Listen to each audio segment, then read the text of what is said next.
Стартовал новый телесезон в национальной вещательной компании «Саха». Дирекция эфирного вещания учла все пожелания зрителей и включила в программу рейтинговые передачи. Кроме этого, появились новые телепередачи для мужчин и гурманов. Также компания выпустит новые сериалы. Уже в декабре планируется показать сериал под рабочим названием «Иза и Лиза». А после Нового года еще один телесериал. Новые проекты — это у нас «Готовим вкусно», затем идет «Мужской разговор», это которые в этом году только запускаются эти новые передачи, и уже полюбившиеся передачи, которые «Сеген Сире», «Энсу Луску», «Нюрдель», это все равно порадует наших телезрителей. И новый проект у нас будет «Танцуй Инкюля», и где мы принимаем заявки, до сих пор пока принимаем, участвуйте.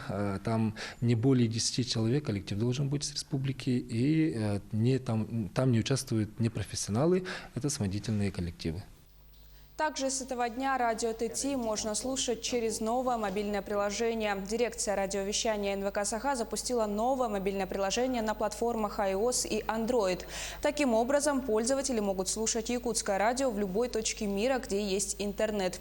Отметим, что в новом радиосезоне редакция подготовила для жителей республики много интересных программ. Также радиослушателей ждут оперативные прямые включения с мест различных событий. В течение 17 часов в студии будут находиться ведущие, а также много новых рубрик, передач, а также прямых подключений именно с места событий. А также будут литературные чтения произведений, известных авторов. А также мы на днях запустили новое мобильное приложение.